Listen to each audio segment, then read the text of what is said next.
सुप्रभात बनारस, जय श्री राम। और बताइए क्या हाल? सब राम राम। भाई वाह, कितना सुकून है ना इस राम शब्द में। परिस्थिति चाहे जैसी भी हो, सुख में, दुख में, खुशी में, गम में, अगर पूछा जाए कि वो कौन सा एक शब्द है जो इन सारे इमोशंस को रिफ्लेक्ट करता है, तो हर एक की जुबान पर आएगा बस एक नाम, राम। हिंदू धर्म के अनुसार भगवान विष्णु के 7वें अवतार श्री राम संस्कृत भाषा में इस शब्द की उत्पत्ति हुई है और इस राम शब्द का अर्थ है मेरे भीतर का प्रकाश, जिसमें रा का अर्थ है आभा और म का अर्थ है मैं, मेरा और मैं स्वयं, मतलब मेरे भीतर का प्रकाश, एक सुप्रीम आत्मा। नो डाउट बनारस, राम ईश्वर का नाम है जो हर एक व्यक्ति के दिल में बसते हैं और जब हम अपने दिल की सुनते हैं तभी अपने अंदर की सारी बुराइयों का नाश कर देते हैं। और दशहरा के पावन पर्व का यही तो उद्देश्य है, बुराई पर अच्छाई की जीत। तो आज दशहरा के शुभ अवसर पर इस जीत का जश्न मनाने के लिए तैयार हो जाइए बनारस, क्योंकि शुभ घड़ी आ गई है। स्टूडियो की घड़ी में टाइम हो चला है 7:46 AM। आज है 5 अक्टूबर, बुधवार का दिन। ये बनारसी इमरती आपकी मीठी कीर्ति लेकर आ गई है बनारस का number 1 morning show good morning Banaras, only on world's number 1 radio station, आपकी अपनी वाणी आकाशवाणी बनारस। अक्सर आपने देखा सुना होगा जब लोग अपने किसी नियर एंड डियर वन की बुराइयों को दरकिनार करते हुए उसकी अच्छाइयों का बखान करते हैं तो यही कहते हैं, भले ही इसमें 10 बुराइयां हों लेकिन हमारा चुनवा मुनवा ना बड़े कुछ सोना है। मतलब बातों बातों में बुराइयां गिनवाई भी तो 10। अब रावण के सिर भी हैं 10 और दशहरा मतलब दश से 10, हरा से हारा हो गया ना दशहरा। और मैं क्या हूँ बनारस कि इस फेस्टिवल को खुद हमारे पूरे भारत देश में अलग अलग जगहों पर अलग अलग तरीकों से बड़ी धूमधाम से मनाया जाता है। वहीं दुनिया के कई हिस्सों में भी इस फेस्टिवल की इम्पोर्टेंस है, like Indonesia, Nepal, Malaysia, Auckland, Colombo, London, Bangkok, new Jersey. भाई वाह, देखा बनारस, बस एक नाम लिया राम और पूरी दुनिया हमने कुछ सेकंड्स में देख ली। हैप्पी दशहरा बनारस। अब जब देश दुनिया की चर्चा हो ही रही है तो चलिए इसी बात पर ये भी जान लेते हैं कि फिलहाल क्या है देश दुनिया का हाल।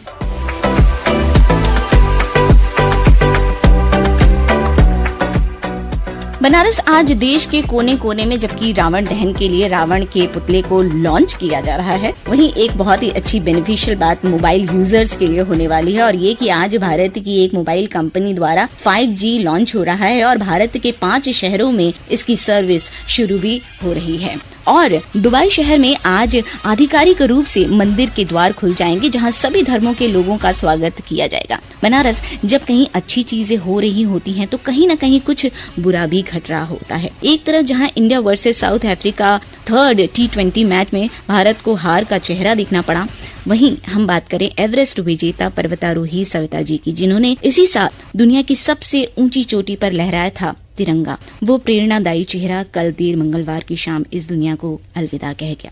सविता जी को नमन और श्रद्धांजलि। बनारस, आज है दशहरा और आज जहां रावण दहन और विजयादशमी का उत्साह है, वहीं माँ दुर्गा को नम आंखों से हम विदाई भी देंगे। और इस ओकेजन पर जहां हमारे शहर बनारस में मूर्ति विसर्जन और रावण दहन के मौके पर भीड़ का जो हुजूम होगा तो ट्रैफिक की प्रॉब्लम तो अंडरस्टूड है। तो बनारस जहाँ भी जाइए ट्रैफिक रूल्स और खुद की सेफ्टी का ध्यान रखिए, बाकी सब राम जी देखबे करेंगे। फिलहाल बनारस में देखने वाली बात तो बरेका में होने वाली है। इस बार बरेका दशहरा मेला में 75 यानी कि 75 फीट ऊंचे दशानन, कुंभकर्ण और मेघनाथ के पुतले का निर्माण किया गया है।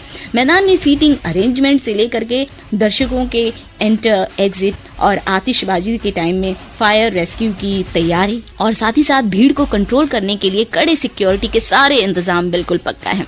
जबकि राम रावण युद्ध लीला में अपनी जीत पक्की करने के लिए उधर रामनगर की रामलीला में रावण द्वारा यज्ञ पूजन का मंचन भी हुआ है, जिसके बाद आज विजयादशमी का पर्व मनाया जाएगा।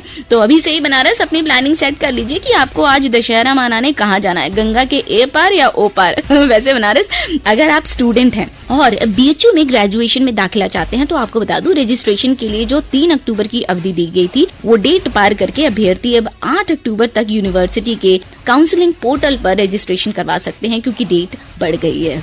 ओह बनारस, ये टाइम भी बहुत तेजी से बढ़ रहा है और इससे पहले कि घड़ी की सुइयां मुझे धक्का दे दे के कहें कि चलो आगे बढ़ो, हम खुद ही आगे बढ़ते हैं और जानते हैं कि आज की डेट में यानी कि 5 अक्टूबर के इम्पोर्टेंट इवेंट्स के बारे में।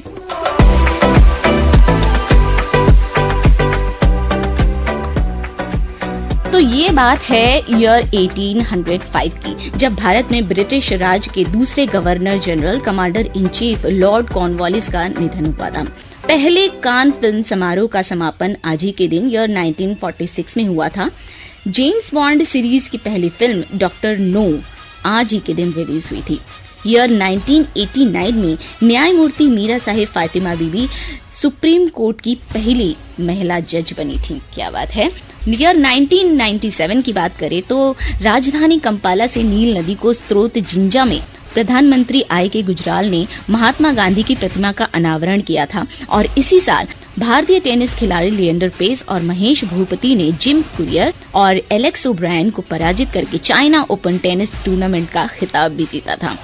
और तो और बात करें 2011 की, जो अभी अभी गया है, इस साल एप्पल के पूर्व मुख्य कार्यकारी और सह संस्थापक स्टीव जॉब्स का 56 वर्ष की आयु में निधन हो गया था। जबकि इसी साल भारत में दुनिया का सबसे सस्ता 2250 रुपए का टैबलेट PC आकाश लॉन्च किया गया था। 2003 में भारत के पेशेवर बिलियर्ड्स खिलाड़ी विल्सन जोन्स का निधन आज ही के दिन हुआ था। जबकि 1981 में हिंदी जगत के प्रमुख साहित्यकार भगवती चरण वर्मा और 1937 में हिंदी के प्रसिद्ध उपन्यास लेखकों में से एक दुर्गा प्रसाद खत्री जी ने आज ही के दिन इस दुनिया को अलविदा कहा था। और अब बात करें बनारस आज के बर्थडे स्टार्स की, तो ईयर 1964 में पूर्व बैडमिंटन खिलाड़ी मधुमिता बिष्ट, ईयर 1954 में भारतीय राष्ट्रीय कांग्रेस के राजनेता तथा प्रसिद्ध राजनीतिज्ञ गुरुदास कामत, ईयर 1950 में पुदुचेरी के छठवें मुख्यमंत्री वी वैथिलिंगम, 1940 में सिक्किम के भूतपूर्व दूसरे मुख्यमंत्री नर बहादुर भंडारी, 1934 में भारतीय अभिनेता, हास्य कलाकार, राजनीतिक व्यंग्यकार, नाटककार, फिल्म निर्देशक रामास्वामी और 1902 में ध्रुपद दमार शैली के गायक राम चतुर मलिक। इसके साथ ही 1890 में समाज सुधारक तथा स्वतंत्रता सेनानी किशोरी लाल मशरूवाला और last but not the least most important year 1524 में भारतीय इतिहास की प्रसिद्ध वीरांगना रानियों में से एक रानी दुर्गावती ने इस धरती पर जन्म लेकर हमें कृतज्ञ किया था। वैसे बनारस आज एक और खास दिन, और वो है अंतर्राष्ट्रीय शिक्षक दिवस। और देखा जाए तो भगवान श्री राम ने अपनी साहस, शौर्यता, मातृ पितृ भक्ति, एक राजा, पुत्र, भाई, पति के रूप में हम आम जनता को अपनी करुणा और न्यायिक कला की जो शिक्षा दी है, जो सीख दी है कि हम अपने अंदर के रावण जैसी बुराइयों का नाश करके सन्मार्ग के रास्ते पर चले, तो we can definitely get success. So all the best Banaras. एक बार फिर happy Dussehra, Vijayadashami and Durga Puja. And now it's time to say tata bye bye. ये बनारसी इमरती आपकी जो मीठी कीर्ति है ना, जल्दी आपसे मधुरिमा प्रोग्राम में मिलेगी। तब तक के लिए आप अपने जो फीडबैक है ना गुड मॉर्निंग बनारस के, उसके लिए आप हमें अपने फीडबैक देते रहिए। और इसके लिए आपको करना क्या है, आपको करना है हमें मेल PKLDAIR varanasi@gmail.com पर अपने फीडबैक हैं, अपने जो सोच हैं वो हम तक पहुंचाने हैं। और तब तक के लिए आप सुनते रहिए आपकी अपनी वाणी आकाशवाणी। एक बार फिर से आपको हैप्पी दशहरा।